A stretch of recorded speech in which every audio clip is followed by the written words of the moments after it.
gone and clean it up. One moonless night, Chacha returned to Ikenna's house, armed with a pistol, as Ikenna sat unsuspecting in his living room. When she burst in, "You monster! Why do you kill my friend? What wrong has she done by marrying you, bastard?" And as she talked, she fired 6 shots, leaving him lifeless. Chacha disappeared into the shadows and never to be seen in the city again. Ikenna's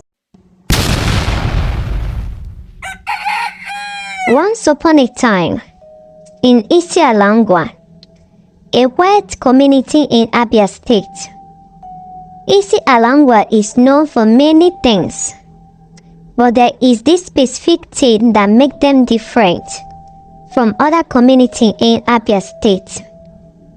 It's eating of human flesh. They enjoy eating it more than fish, beef, pork, or bushmeat. This scares many women from other communities to be married in Isi-Alangwa community. In all of this, there lived a particular family called Osu family, just like every other family in Isi-Alangwa.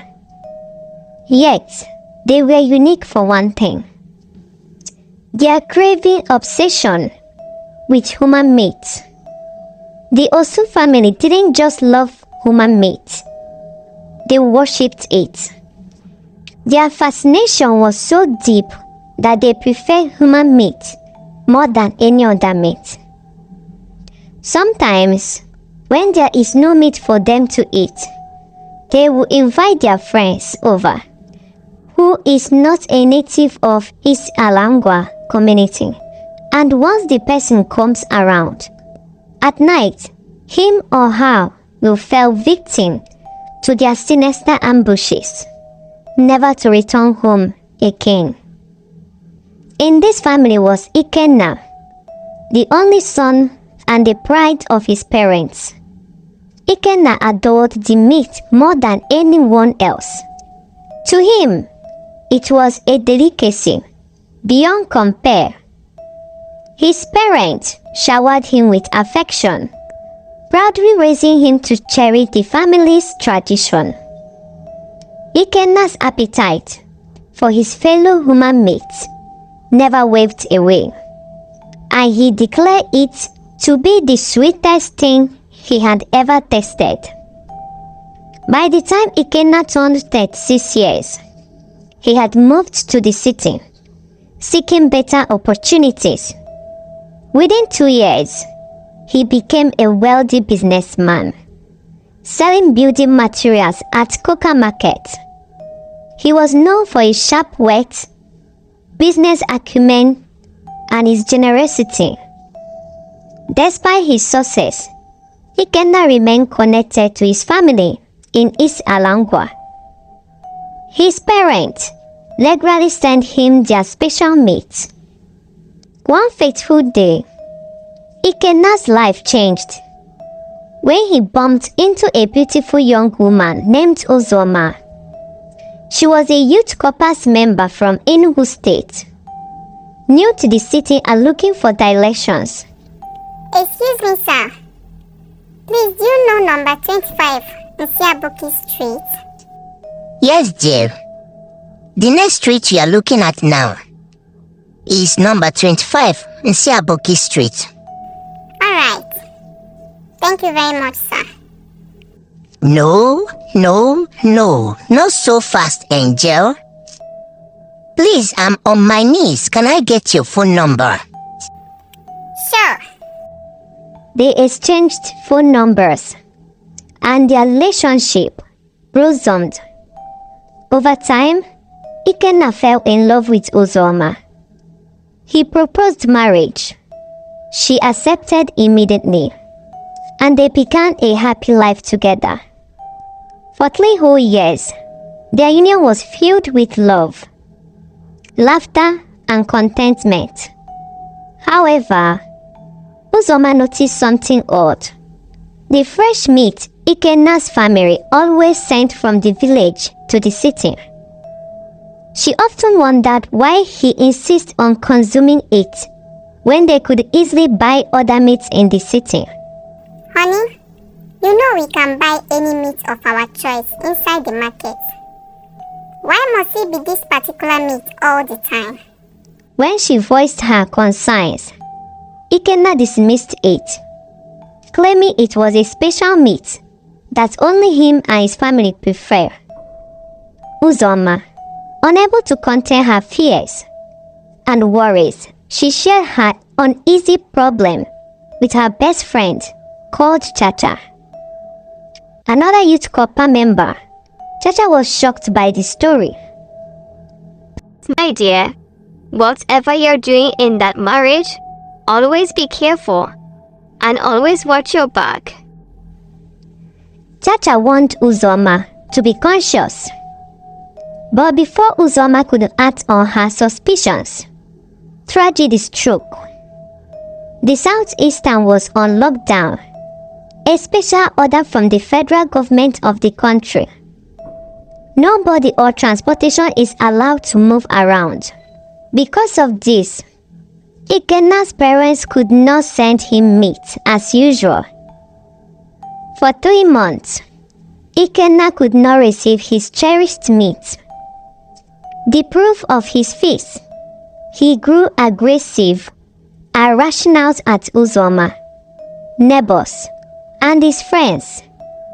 No one could understand the reason for his sudden change in behavior.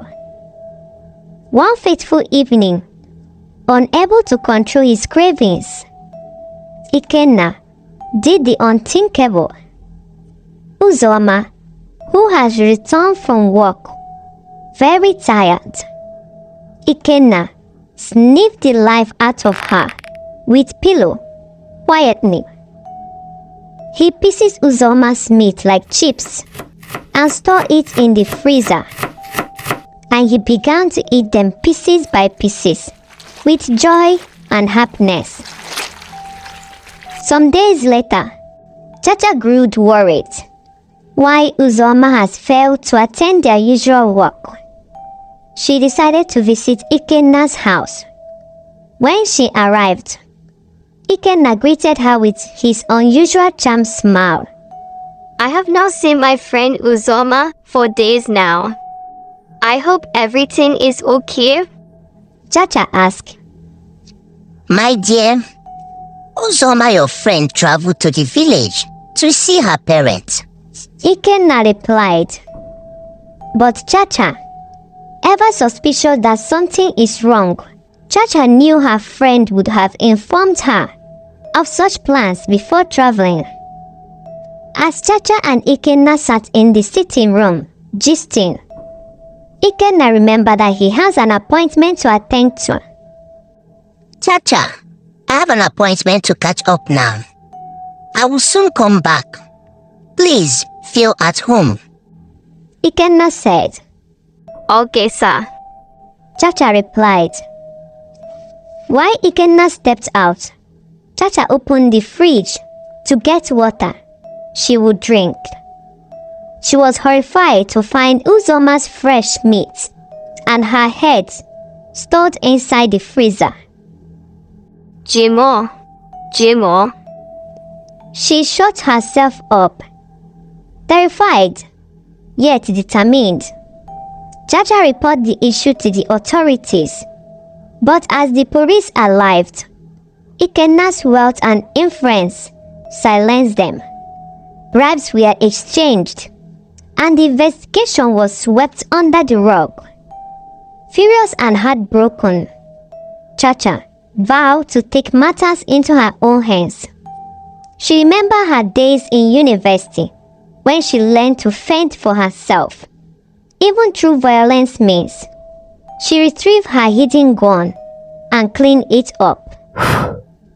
One moonless night, Chacha returned to Ikenna's house, armed with a pistol, as Ikenna sat unsuspecting in his living room.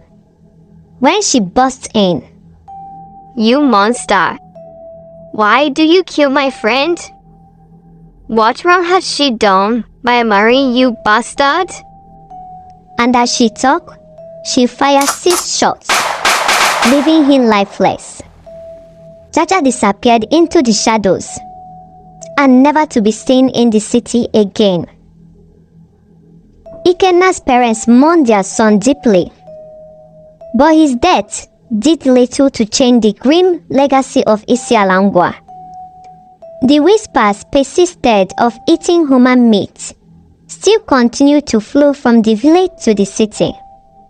The Osu's family appetite for their human meat remained the same, a dark secret passed from generation to generation. The lesson of this story is much, but I will list out one. Number 1. Be you a man or a woman that wants to marry, please make a proper investigation the family or community you wanted to marry from or to be married into.